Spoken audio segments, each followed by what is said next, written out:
Start करते हैं हम मंगलाचरण से स्टार्ट करेंगे। ओम अज्ञानतिमिरन्धस्य ज्ञानाञ्जने शलाकया चक्षुरुन्मीलितं येन तस्मै श्रीगुरुवे नमः। नमो विष्णुपादाय कृष्णपृष्ठाय भूतले श्रीमते भक्तिवेदांत स्वामीति नामिने। नमस्ते सरस्वती देवी गौरवाणी प्रचारिणे निर्विशेष शून्यवादी पाश्चात्य देशतारिणे। जय श्री कृष्ण चैतन्य प्रभु नित्यानंद श्री अद्वैत गदाधर श्रीवासादि गौर भक्तवृंद। हरे कृष्णा कृष्णा कृष्णा हरे हरे, हरे राम राम राम हरे हरे। हरे कृष्णा। तो कल तक हम जो किए थे, कहाँ तक किए थे? तीसरा अध्याय 18 तक ना।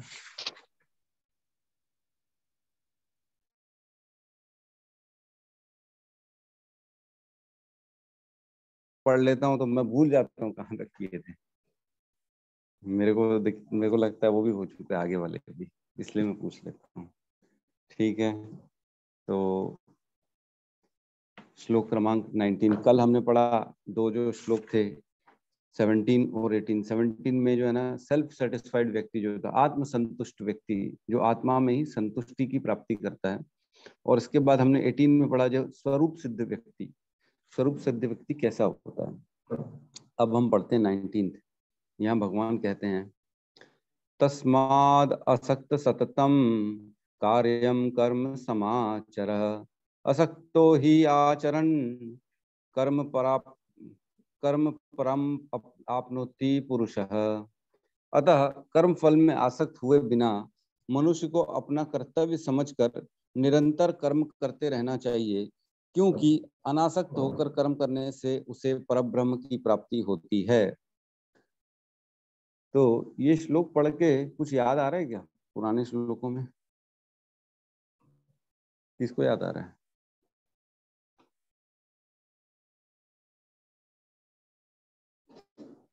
आज गौतम प्रभु नहीं दिख रहे हैं।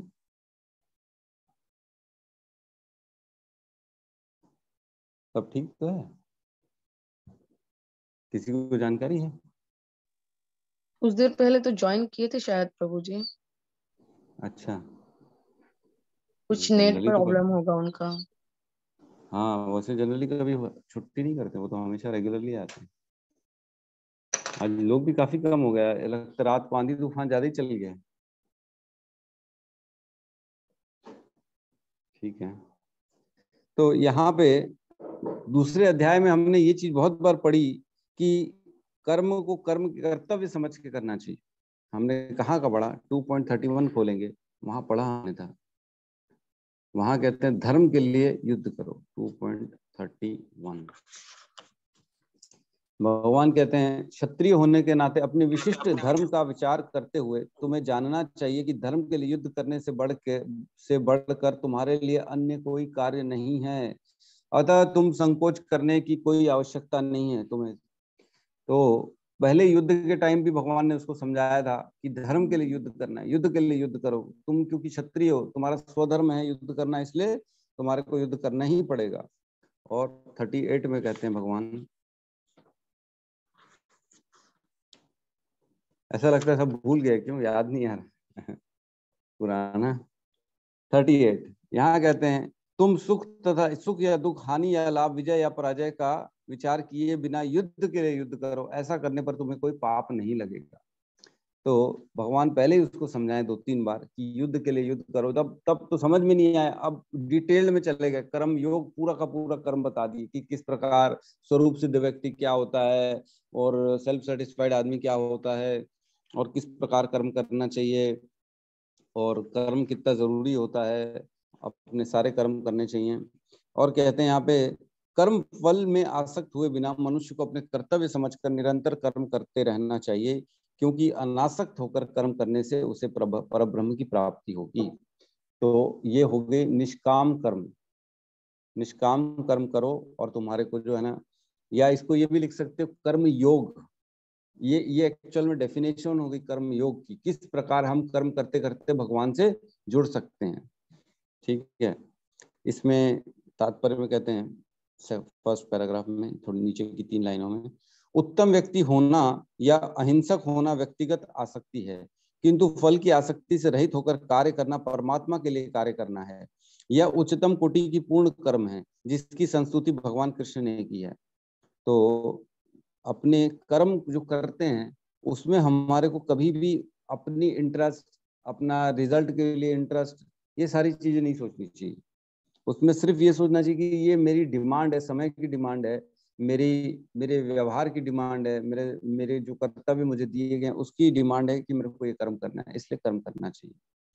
नेक्स्ट पैराग्राफ में कहते हैं, नियत यज्ञ जैसे वैदिक अनुष्ठान उन पाप कर्मों की शुद्धि के लिए किए जाते हैं जो इंद्रिय तृप्ति के उद्देश्य से किए गए हों, किंतु कृष्ण भावनामृत में जो कर्म किया जाता है वह अच्छे या बुरे कर्म के फलों से परे है। कृष्ण भावना भवित व्यक्ति में फल के प्रति लेश मात्र आसक्ति नहीं रहती, वह तो केवल कृष्ण के लिए कार्य करता है। वह समस्त प्रकार के कर्मों में रत रहकर भी पूर्णतया अनासक्त रहता है, मतलब वो सब करते हुए भी उनसे अछूता होता है। जैसे कमल का फूल कीचड़ में तो रहता है, उसकी जड़ें तो कीचड़ में रहती हैं, लेकिन कमल के फूल में पानी की बूंद तक नहीं रह सकती। पानी गिरता है, पानी टच होता है और उसमें से बह जाता है, उसमें रह नहीं पाता पानी। क्यों? क्योंकि उसने ऐसा अपने आप को बनाया हुआ है, स्वभाव बनाया हुआ है, भले उसकी जड़ें कीचड़ में रखी हुई क्यों ना। तो उसी प्रकार हमको भी रहना इस संसार में ही है, दुखालयम अशाश्वतम में करने भी सारे कर्म हैं, लेकिन अपने आप को अनटच्ड करना इन सब चीजों से, छूना नहीं है हमारे को। तो स्वरूप सिद्ध व्यक्ति जब अपन ने बताया भगवान ने, तो और उसके डिटेल में बता रहे हैं अब यहाँ पे। तो अतः यहाँ पे जो है ना, सबसे पहला बताया गया तस्मात। तस्मात इसलिए, तस्मात का मतलब होता है इसलिए, क्योंकि पिछले श्लोक में बताया स्वरूप सिद्ध जो होता है ना, वो ना तो अपने नियत कर्मों को करने की आवश्यकता रह जाती है, ना ऐसा कर्म ना करने की कोई कारण ही रह जाता है, उसे किसी अन्य जीव पर निर्भर रहने की आवश्यकता भी नहीं रहती। तो इसलिए तस्मात असक्त सततम कार्यम कर्म समाचरा, मतलब इसलिए तुम अनासक्त होते हुए अपने कर्तव्यों को करो, ताकि तुम कर्तव्यों को करोगे तो धीरे धीरे तुम्हारा एलिवेशन होगा और तुम स्वरूप सिद्धि तक पहुंच सकोगे। तो ये एक लैडर हमने पढ़ा कि किस प्रकार धीरे धीरे धीरे धीरे ऊपर चढ़ना है हमारे को। तो फिलहाल एट प्रेजेंट अर्जुन को जो है ना, उसको अपना वर्णाश्रम धर्म, स्वधर्म, ये सब निभाने की आवश्यकता हो रही है। वो करेगा धीरे धीरे, तब जाके उसको ज्ञान प्राप्त होगा और फिर वो ऊपर पहुंच पाएगा। लेकिन देखना फिर आगे चल के फिर क्वेश्चन करेगा अर्जुन। 6.01 खोलो, 6.01 में कि 5.02 में, किसमें क्वेश्चन करता है? एक बार 5.02 खोलिए।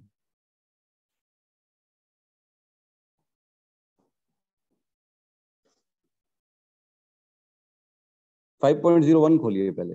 इसमें क्वेश्चन पूछता है, अर्जुन ने कहा, हे कृष्ण, पहले आप मुझसे कर्म त्यागने के लिए कहते हैं और फिर भक्ति पूर्वक कर्म करने का आदेश देते हैं।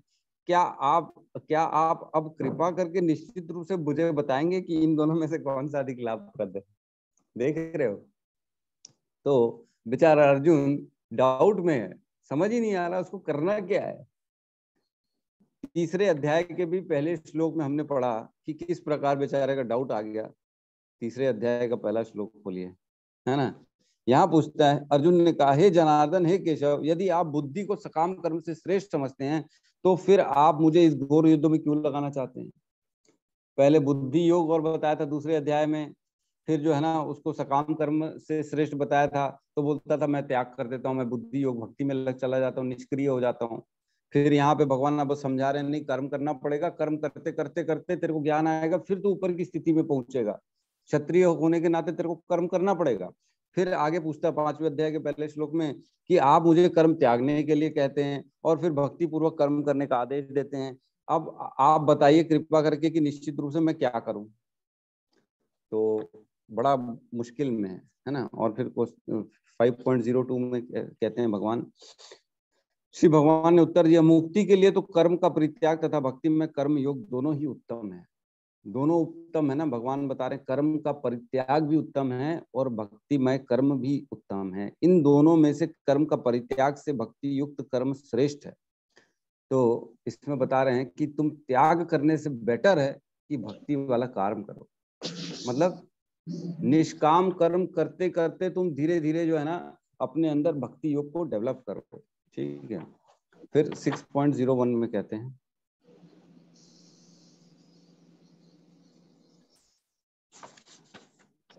में भगवान ने कहा, जो पुरुष अपने कर्म फल के प्रति अनासक्त है और जो अपने कर्तव्यों का पालन करता है वही सन्यासी और असली योगी है। वह नहीं जो ना तो अग्नि जलाता है और न काम कर्म करता है। तो यहाँ कह रहे हैं वो श्रेष्ठ नहीं है जो अग्नि जलाता नहीं है और कर्म नहीं करता। तो अग्नि नहीं जलाता मतलब कुल मिला के अग्नि नहीं जलाने मतलब जैसे अग्नि बनाएगा जलाएगा तब तो खाना पकेगा, तब तो खाना खाएगा। तो अग्नि जलाएगा तब अपने शरीर का निर्वाह करेगा, और न कर्म करेगा मतलब पूर्ण रूप से निष्क्रिय हो जाएगा। तो ऐसा भी दोनों नहीं करना है। भगवान ने कहा वो अग्नि भी जलाना चाहिए, कर्म भी करना चाहिए, तब जाके अपने कल कर्म फलों को खाली तुम जो है अनासक्त हो जाओ और कर्तव्यों का पालन करो। ये दोनों करना बहुत जरूरी है, और असली सन्यासी और योगी वही है। तो हमारे इस्कॉन में हमने देखा कि इतने सारे सन्यासी रहते हैं, ब्रह्मचारी होते हैं, जो केसरी वस्त्र होते हैं, जो सेफ्रॉन धारण करते हैं, उनके ऊपर कितनी सारी ड्यूटीज होती हैं। लेकिन बाहरी जो इस्कॉन के बाहर के जितने भी आप गेरुए ढंग के धारण किए हुए ब्रह्मचारी या सन्यासी देखेंगे, वो लोग सारे के सारे निष्क्रिय होते हैं। वो सब कर्मों का त्याग कर देते हैं जनरली। मैं किसी एक का नाम नहीं ले रहा हूँ, जनरली ऐसा देखा गया है। आप जब हम कहीं जाते हैं, हरिद्वार गंगा स्नान करने जाओ या कहीं पे भी धार्मिक स्थल में जाओ, वहां बहुत सारे ऐसे सन्यासी मिलते हैं। तो वो सब छोड़ देते हैं, बोले हमने सब छोड़ दिया, त्यागी हैं हम लोग, वैरागी हैं। लेकिन वैरागी ऐसा होना चाहिए जो अपने कर्तव्यों को करता रहे, अपने निष्काम कर्म करे, निष्काम कर्म के ऊपर फिर कृष्णमय कर्म करे, सारे कर्म छोड़ के भक्ति में लगे। तो उसके ऊपर बहुत सारी ड्यूटीज होती है। हमारे ब्रह्मचारियों को देखो, इतनी सारी ड्यूटीज लेके बैठे हुए हैं वो, कि जैसे ब्रह्मचारी नहीं हो गए, कोई कॉर्पोरेट का आदमी हो गया। इतनी सारी ड्यूटीज है उनकी, ये करना है, वो करना है, प्रचार करना है, बुक डिस्ट्रीब्यूशन करनी है, विग्रह सेवा करनी है, कीर्तन करना है, कथा करनी है, लोगों को बताना है, बुलाना है, बिठाना है, प्रसादम अच्छी से सेवा देगी प्रसादम की। इतने सारे काम रहते हैं उनको। बाहर जाना है, वहां पे लेक्चर है, वहां पे लोगों का जो है ना जमावड़ा है, उनको शिक्षा देनी है, अलग अलग अलग अलग अलग अलग बहुत सारी ड्यूटीज रहती है इन लोगों। तो देखो उन्होंने सब छोड़ दिया, अपने कर्म, अपने घर के, अपने नित्य कर्म, अपने जो भी है उनकी इंद्रिय तृप्ति नहीं, उन्होंने सब छोड़ दिया, सब त्याग कर दिया। लेकिन जो कृष्ण के प्रति कर्म है उनको सबको स्वीकार किया उन्होंने अपने जीवन में। जो ऐसे कर्म है जिससे कृष्ण का प्रचार हो, कृष्ण भागवत सेवा जिसको बोलते हैं, वो कर रहे हैं वो। तो यहाँ पे ना हमारे को धीरे धीरे अनासक्त होते हैं। तो एक श्लोक आता है, बहुत बढ़िया श्लोक आता है, पिंगला की कथा आती है। पिंगला की कथा सुनी है किसी ने?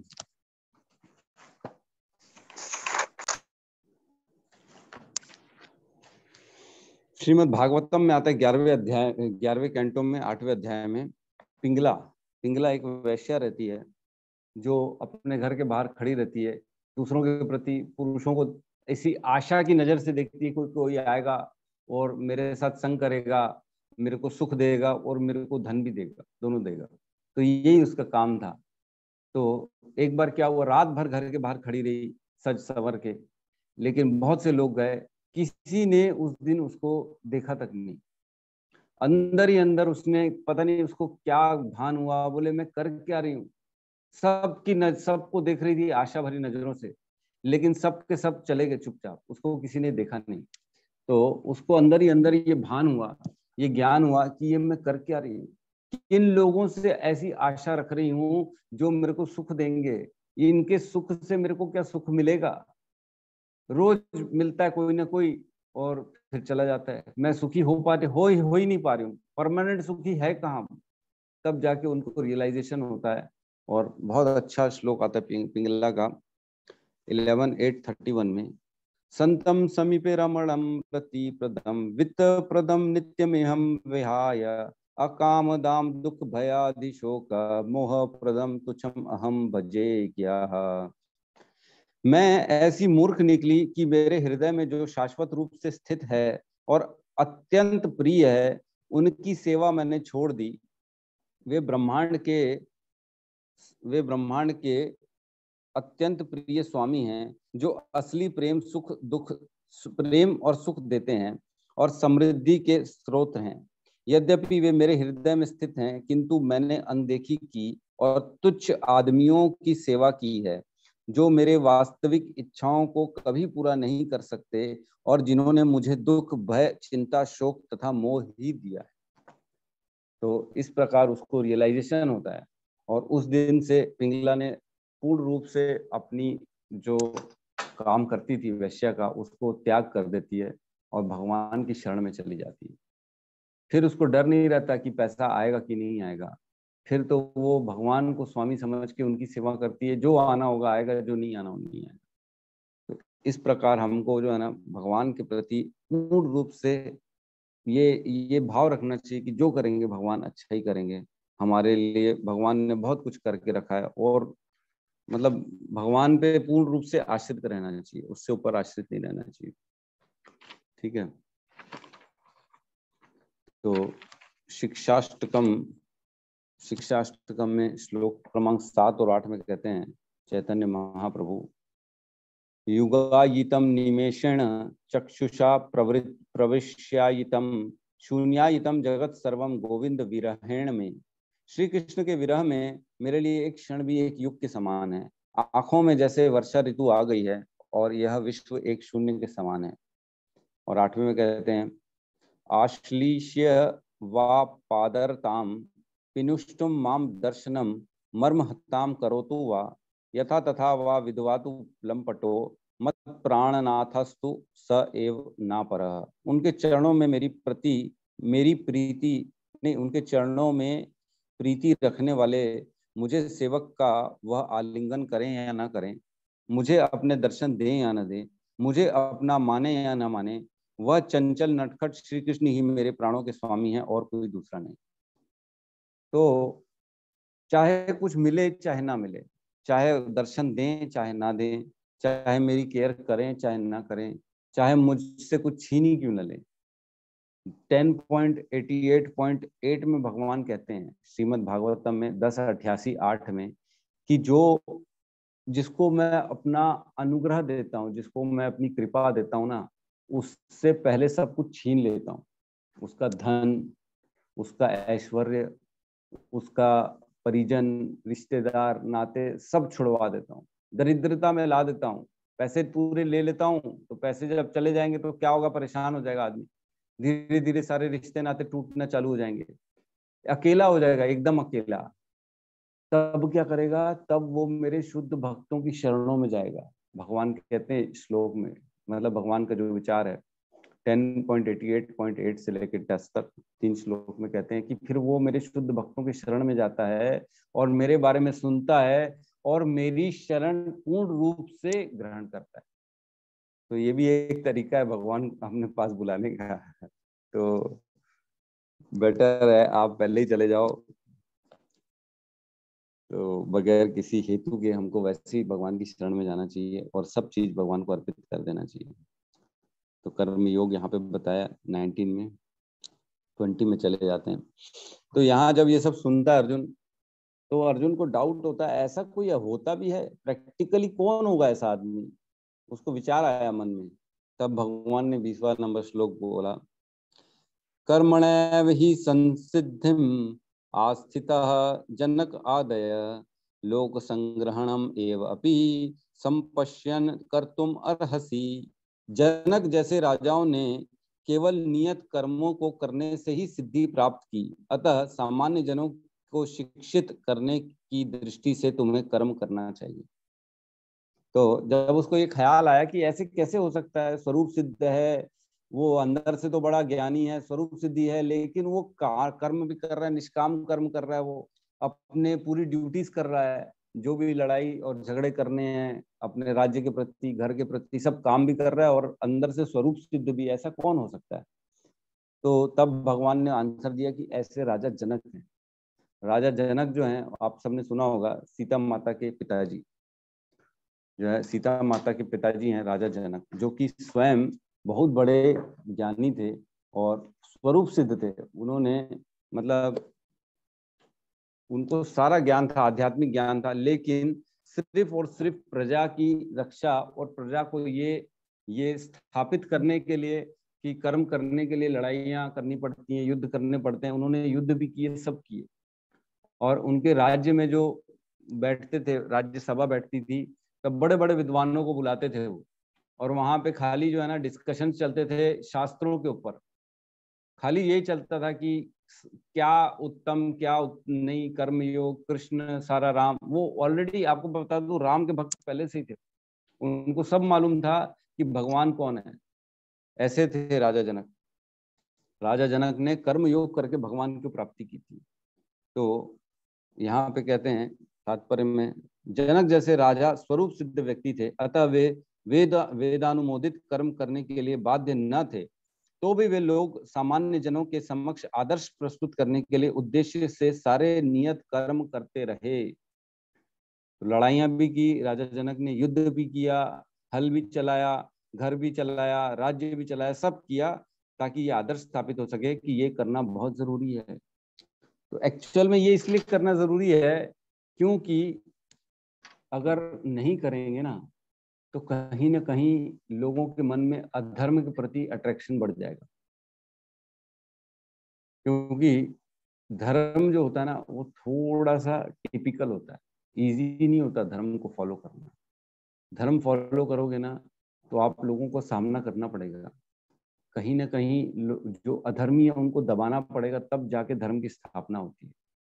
तो धर्म की स्थापना करने के लिए सारे कौशल आने चाहिए, राजनीति और नीति शास्त्र और जो है ना अर्थशास्त्र और आध्यात्मिक शास्त्र, सारी चीजें आनी चाहिए, तब जाके धर्म की स्थापना हो पाती है। तो एक राजा जनक की जो है ना, राजा जनक कहाँ से कैसे आए उसके बारे में वर्णन है। 9.6.4 श्रीमद् भागवतम में कहते हैं कि इक्ष्वाकु के 100 पुत्रों में से महाराज निमि एक पुत्र थे। इक्ष्वाकु वंश जो था जिसमें स्वयं भगवान श्री राम आए थे, है ना।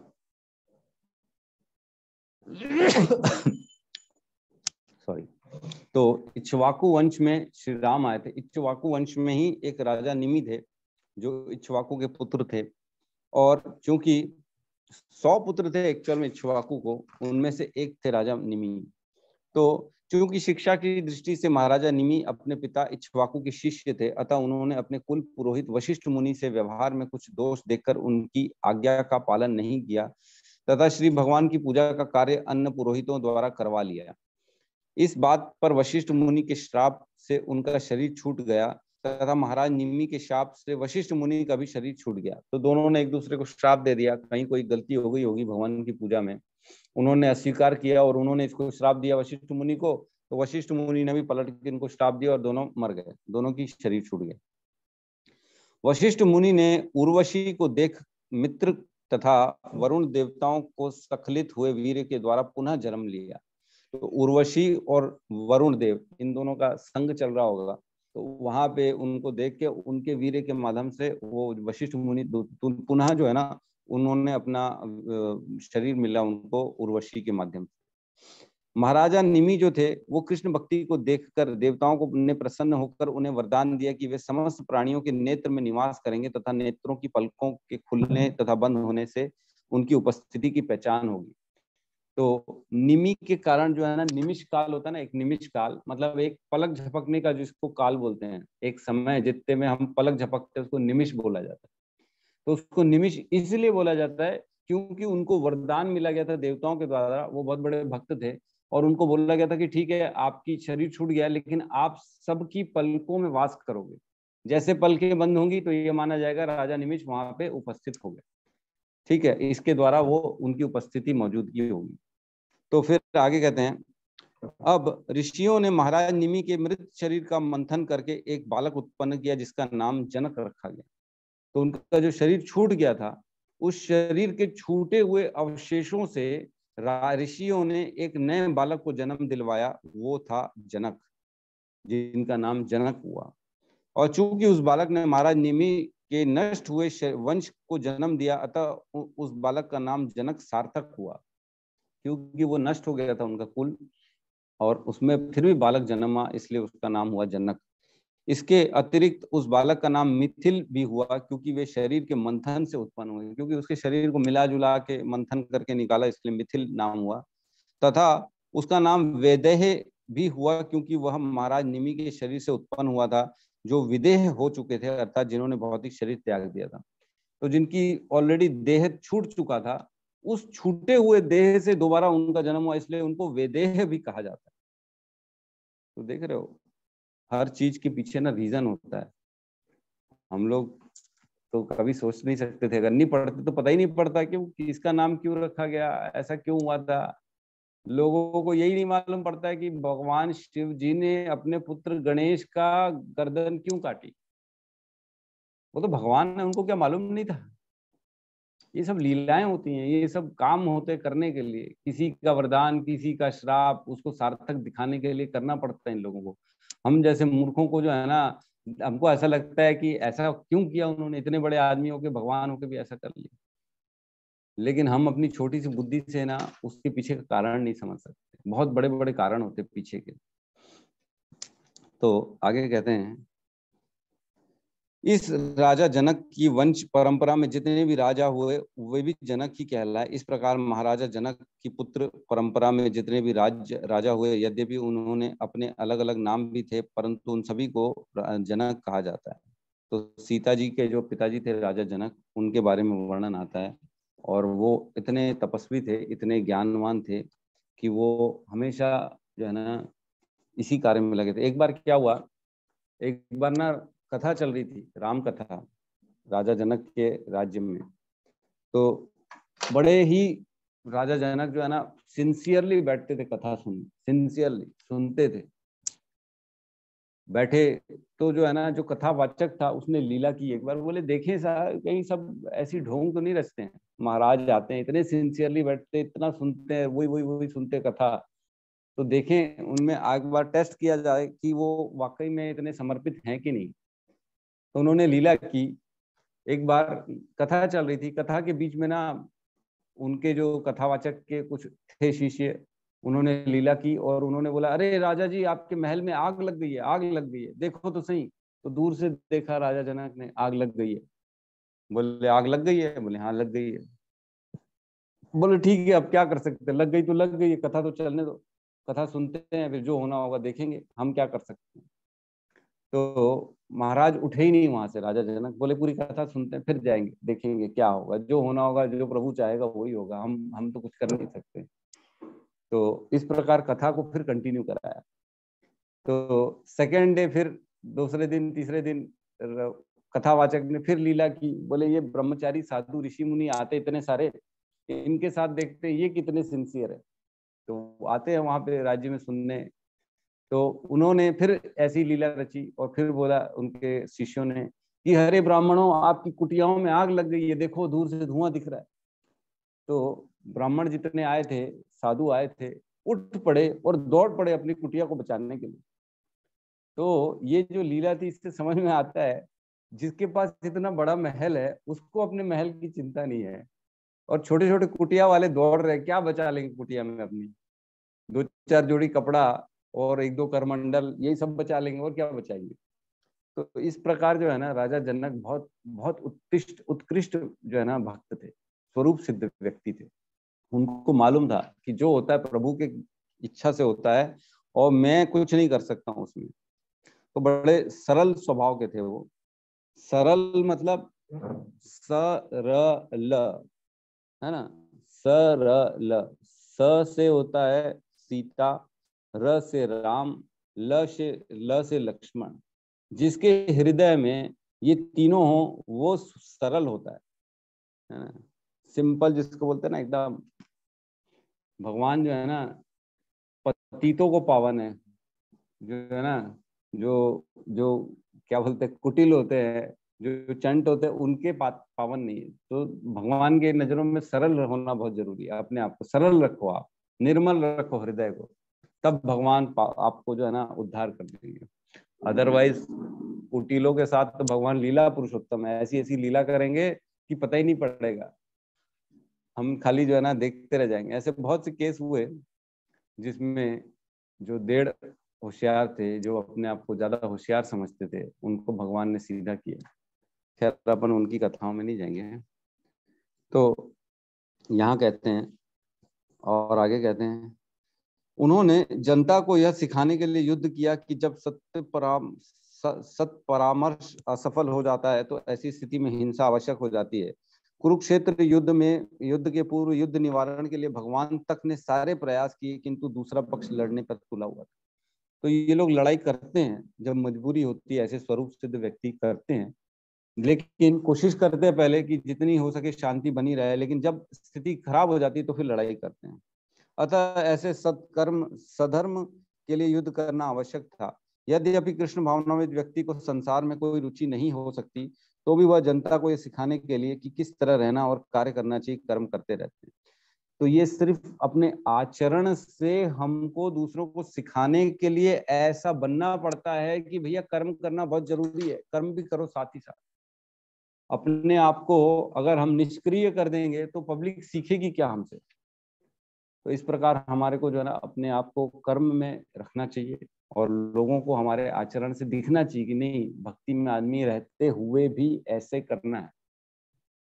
तभी हमको कहीं से भी ना, ऐसा नहीं है कि सब चीजों को त्याग कर दो भक्ति करो, ऐसा नहीं करना है। हमको हर जगह अपनी प्रेजेंस रखनी और भक्ति में प्रेजेंस रखनी, लोगों के बीच में जाना है और अपने आचरण से लोगों को बताना है कि किस प्रकार भक्ति में रहते हुए हमको सारे कर्म करते हुए भक्ति करनी है। तो ये हम ही लोग हैं जो आदर्श स्थापित कर सकते हैं संसार में। और हमको ये चीज बताना पड़ेगा कि प्रभुपाद ने जो इस्कॉन बनाया है कितना उचिष्ट, कितना ऊपर लेवल का ये इस्कॉन, कितनी डीप इसमें थिंकिंग है, कितना शास्त्रों का निचोड़ है कि आदमी भक्ति भी करे और सांसारिक जीवन भी जिए, कर्म भी करे और भक्ति भी करे और कर्म के फल को भगवान के प्रति छोड़ भी दे। तो इस प्रकार जीवन जीना है हमारे को। और यहाँ पे जो है ना सामान्य जनों को शिक्षित करने की दृष्टि से तुम्हें कर्म करना चाहिए। तो शिक्षा देनी चाहिए जिस भी लेवल में ऐसा लगता है मेरे को इसको ज्ञान देना चाहिए तो ज्ञान देना चाहिए, आपको चुप नहीं रहना चाहिए। तो जिस प्रकार हमारे गुरु ने हमको ज्ञान दिया है, हम मंगलाचरण में सबसे पहला जो श्लोक बोलते हैं, ओम अज्ञान तिमिरंधस्य ज्ञानांजन शलाकया चक्षुरुन्मीलितम येन तस्मै श्री गुरुवे नमः। मतलब ओम अज्ञान तिमिरंधस्य, इस घनघोर अंधेरे में, अज्ञान के अंधेरे में मैं बैठा हूँ और आपने मेरे को ओम अज्ञान तिमिरंधस्य ज्ञानांजन शलाकया, मेरे को आपने ज्ञान की मशाल दे दी है मेरे हाथ में। इस अंधकार में मैं घूम रहा था, घोर अंधकार में, लेकिन मेरे गुरु जिसने मेरे को मशाल दे दी अग्नि की, पूरा अंधकार दूर हो गया मेरी आंखों से। ऐसी मेरे को चश्मा दे दिया, चक्षुरुन्मीलितम येन, ऐसे उन्होंने आंख दे दी मेरे को जिससे मैं अज्ञान को पहचान गया, अब मैं ज्ञान के उजाले में आ गया। ऐसे गुरु को मैं नमन करता हूँ। तो जहां हो सके, जैसी हो सके, शिक्षा आपको भी अपने आचरण से, अपने व्यक्तित्व से और अपने भाव से देनी चाहिए कि भैया भक्ति करो, ऐसा ऐसा आचरण करना चाहिए हमारे। ठीक है, तो यहाँ पे हम पॉज करेंगे, हम यहाँ पे वेट करेंगे, किसी का कोई क्वेश्चन हो या कोई कुछ कहना चाहता हो तो स्वागत है उसका।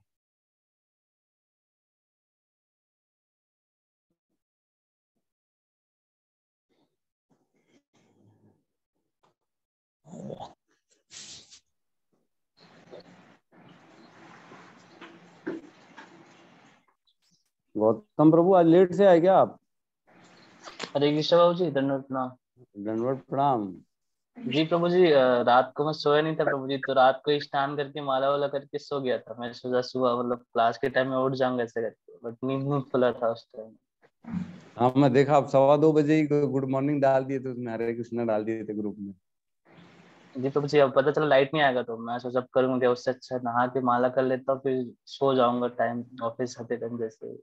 बहुत बढ़िया, अति उत्तम, बहुत सुंदर, समय का सदुपयोग। ठीक है, हम वही देख रहे थे, आप यार इतने सिंसियर रेगुलर स्टूडेंट होने के बाद आप आ नहीं रहे, आज दिखे नहीं। 12 महाजन में से जनक जी भी एक हैं, बिल्कुल सही कहा माता जी ने, 12 महाजन हैं जिनमें से जनक एक है।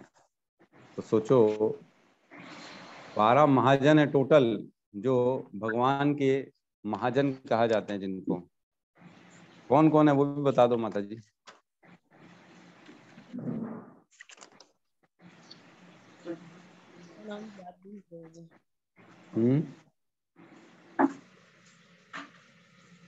ब्रह्मा, शिव, महाराज, बता दो। हनुमान, बलि, यमराज।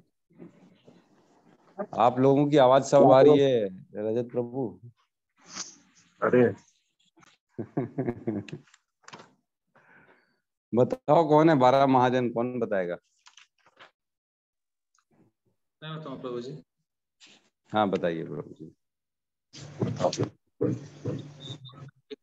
शिव जी, सुखदेव गोस्वामी, प्रहलाद महाराज, नारद मुनि, जनक महाराज, 4 कुमार हैं, कपिल मुनि, मनु, और यह 3 और हैं प्रभु जी, याद नहीं आ रहा।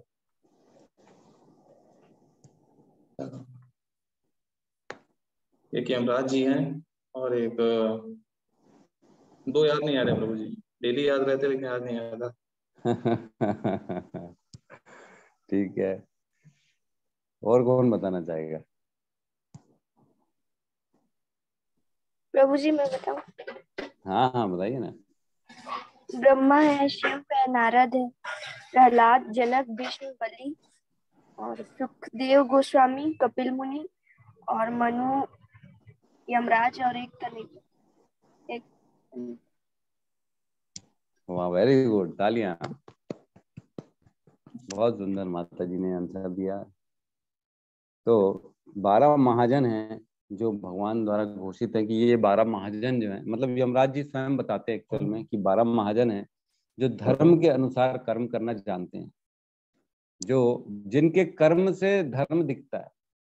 ब्रह्मा, शिव जी, नारद, प्रहलाद महाराज, जनक, भीष्म, बलि महाराज, सुखदेव गोस्वामी, कपिल भगवान, 4 कुमार, मनु और यमराज, ये 12 महाजन हैं जो महाजन है। महाजन मीन्स जो ऊपर है, सबके ऊपर है, जो सब कुछ जानते हैं। अब देखो कितनी बड़ी बात है कि भीष्म जो है ना, स्वयं देवव्रत नाम था ना भीष्म का, मालूम है कि नहीं आप लोगों को? देवव्रत, गंगा पुत्र भीष्म जिनका नाम देवव्रत था, उनको जब उनके पिताजी ने ये आशीर्वाद दिया था कि इच्छा मृत्यु का, तब उनका जो है ना जो प्रतिज्ञा ली थी, इसलिए उनका भीष्म नाम रखा गया कि भीष्म प्रतिज्ञा रखी उसने, इतनी बड़ी प्रतिज्ञा, कभी जीवन भर जो है ना शादी नहीं करूंगा, बच्चे पैदा नहीं करूंगा। तो उन्होंने जीवन में देखा जाए तो कितने आदर्श स्थापित किए। उनके सामने द्रौपदी के वस्त्र चीरहरण हो रहा था, फिर भी चुप रहे, तो भी उनका नाम 12 महाजनों में। अरे वो कितनी कॉन्ट्राडिक्टरी बात है, ऐसा किया तो भी महाजन है, वैसा किया तो भी महाजन है। तो इसके पीछे भी बहुत सारी लीलाएं हैं भगवान की। जैसे जैसे गहराई में जाएंगे ना तब पता पड़ेगा, अच्छा ये था, तब हमको समझ में आएगा। तो ये 12 महाजन हैं जो ये घोषित किए गए हैं भगवान के द्वारा, जिनके आचरण से हमको समझना चाहिए और जिनको फॉलो करना चाहिए। ठीक है, जनक जी उनमें से एक हैं। तो आपको मालूम होगा मेरे ख्याल से कि जनक जी को जो सीता मैया मिली थी वो धरती के अंदर से मिली थी उनको। जब एक बार वो सूखा हो गया था पूरे वहां पे प्रदेश में, और उनको एक वो ना यज्ञ कर रहे थे जिसमें उनको हल चलाना था स्वयं, तो वो स्वयं हल चला रहे थे खेत में। तब जब हल चला रहे थे तब उनका हल एक जगह रुक गया, आगे बढ़ नहीं रहा था। तब वहां पे खोदा गया, तब देखे कि एक जो है ना अंदर बक्से में सीता मैया मिली उनको, छोटी सी बालिका। और उनको ना एक उन लोगों के पूर्वजों से ना उनको एक धनुष मिला था, शिव जी का धनुष। तो जो शिव जी का धनुष था ना वो उनके राज्य में था और जनक, राजा जनक की देखभाल में था। तो जब बचपन में एक बार उसको साफ सफाई करने के लिए हटाना था, तो वो इतना भारी था कि 100 लोगों से हटता नहीं था वो धनुष। 100 लोग भी लगा देते थे सैनिक, तब भी मुश्किल से थोड़ा सा हिलता था। तो जब सीता माता छोटी सी थी, बालिका थी, तब सीता माता ने वो धनुष को ऐसे ही उठा के खेल खेल में हटा दिया। तब समझ गए थे राजा जनक जो है ना, जो है इसके लिए ऐसा वर ढूंढना पड़ेगा जो ये धनुष उठा सके। तो बचपन से ये प्लानिंग थी कि ऐसा लड़का ढूंढूंगा जो ये धनुष उठाएगा। तो फिर जब उनका स्वयंवर हुआ तब भी यही रखा गया कि कौन उसको उठा के उसमें जो है वो लगाएगा अपना, क्या बोलते हैं उसको, धागा बांधने को क्या बोलते हैं धनुष में, प्रत्यंचा प्रभु जी। प्रत्यंचा, प्रत्यंचा, ठीक प्रभु जी। तो प्रत्यंचा कौन चढ़ाएगा? तब फिर भगवान श्री राम आए। उसमें भी रावण भी आया था, आपको मालूम है कि नहीं? रावण भी आया था और रावण ने भी ट्राई किया था, उससे भी नहीं हुआ। अच्छा, रावण, आपको मालूम है कि नहीं है, रावण को ये भी मालूम था कि मेरी मृत्यु करने के लिए राम आएंगे। और रावण ने राम के पैदा होने के पहले दशरथ महाराज का जब विवाह हो रहा था तो उस विवाह को रोकना चाहते थे और चाहते थे कि इनका विवाह नहीं होगा तो राम पैदा नहीं होगा, पैदा नहीं होगा तो मेरी मृत्यु नहीं होगी। तो इस तरह की लीलाएं है भैया, बहुत सारी गहरी गहरी लीलाएं हैं। तब उन्होंने ना राजा दशरथ का अपहरण कर लिया था कि शादी के लिए जा रहे थे। कौशल धाम, क्या कौशल जगह का नाम था ना, कौशल्या थी ना उनकी माता, तो कौशल प्रदेश बोलते थे। कौशल प्रदेश जब जा रहे थे तब उन्होंने अपहरण कर लिया था दशरथ महाराज का कि ये जाएंगे ही नहीं तो मेरे जो है वध करने वाला पैदा ही नहीं होगा। तो इतनी लीलाएं हैं, उसकी गहराई में जाएंगे तो और बहुत बहुत बहुत कथाएं आ जाएगी। ठीक है, तो हम नहीं जाते गहराई में। यहाँ किसी और का कोई कुछ क्वेश्चन है तो वो ले सकते हैं, नहीं तो हम आज की क्लास को क्लोज करते हैं। हरे कृष्णा प्रभु जी। जी प्रभु जी, हरे कृष्ण।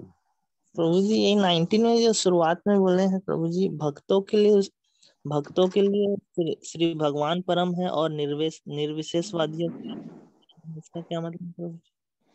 देखो, भक्तों के लिए भगवान श्री भगवान परम है और निर्विशेषवादियों के लिए मुक्ति परम है। तो देखो एक्चुअल में जो होता है ना, भक्त जैसे जैसे आप आओगे इस्कॉन में, इस्कॉन जैसे भक्ति होती है ना जिसमें भगवान को हम सब कुछ मानते हैं, उसमें भक्ति को हम कुछ नहीं मानते हैं। हमको भक्ति नहीं चाहिए, मुक्ति नहीं चाहिए बोलते हैं, हमको मुक्ति नहीं चाहिए। मुक्ति का क्या करेंगे बोलते हैं, हमारे को तो भगवान का प्रेम चाहिए, भगवान की हमारे को साथ चाहिए, हमको भगवान का आशीर्वाद चाहिए, भगवान का संग चाहिए। और मुक्ति कौन मांगता है? जो निर्विशेषवादी होते हैं, जिनको भगवान पे बिलीव नहीं करते, वो खाली ये सोचते कि एक लाइट है, एक खाली ओमकार है, खाली हमको शून्य की स्थिति में पहुंचना है। उनकी डिमांड रहती है कि हमको मुक्ति मिले, निर्वाण जिसको बोलते हैं ना, जो है बौद्ध धर्म वाले निर्वाण बोलते हैं, अलग अलग धर्म वाले अलग अलग नामों से बोलते हैं उस स्थिति को मुक्ति। तो जन्म मृत्यु के चक्र की जो छुट्टी होती है ना, उसको मुक्ति कहा जाता है। तो मुक्ति की डिमांड मायावादी और निर्विशेषवादी लोग करते हैं, लेकिन जो भक्त होते हैं वो मुक्ति की कामना नहीं करते, उनको तो सिर्फ भक्ति चाहिए। तो मुक्ति का जो है ना एग्जाम्पल 800 कार से दिया गया है और भक्ति का एग्जाम्पल ना मर्सिडीज कार से दिया गया। तो भक्तों को मुक्ति तो ऐसे ही चुटकी में मिल जाती है, उनके लिए कोई बड़ी चीज नहीं भक्तों के लिए मुक्ति। लेकिन भक्ति जो होती है ना, वो बहुत बड़ा गहरा विषय होता है। भक्तों के पराधीन हो जाते हैं भगवान, समझ रहे हो? भगवान भी जिसका दास, मैंने कल परसों एक श्लोक पढ़ के सुनाया था ना, 11वें अध्याय का 11.5.41 में शायद सुनाया था, जिसमें सारी चेतनाएं थी कि सबसे नीचे पत्थर होते हैं, उसके ऊपर जो है ना पेड़ पौधे होते हैं, जिसमें उसके ऊपर जो है ना रेंगने वाले कीट पतंगे होते हैं जिनकी चेतना ऊपर होती है, रेंगने वालों से ऊपर पशु होते हैं, पशु से ऊपर मनुष्य होते हैं, मनुष्य से ऊपर भूत प्रेत योनिया वाले होते हैं, भूत प्रेत से ऊपर देवता होते हैं, देवताओं से ऊपर इंद्र होता है, इंद्र से ऊपर कौन होता है? शिव जी, ब्रह्मा जी से ऊपर कृष्ण स्वयं भगवान, और भगवान से ऊपर कौन होते हैं? वैष्णव, जो उनके भक्त, क्योंकि भगवान भी उनके दास हो जाते हैं। तो सबसे ऊपर कौन हुआ? भगवान के भक्त वैष्णव। तो हमको वो स्थान चाहिए भगवान के हृदय में जिसमें भगवान सब कुछ छोड़ के अपने भक्तों के लिए दासत्व भी स्वीकार कर लेते।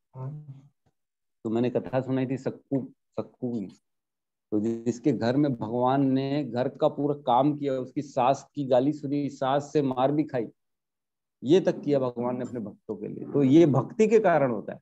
लेकिन मुक्ति जब मिलेगी तो मुक्ति मिलेगी स्वयं, उसमें कुछ नहीं मिलेगा आपको, भगवान का प्रेम थोड़ी मिलेगा। भगवान का खाली आप मुक्ति में क्या होता है, एक ब्रह्म ज्योति में जाके खाली वहां पे विश्राम करना रहता है, खाली वहां से गिरने की संभावना बनी रहती है।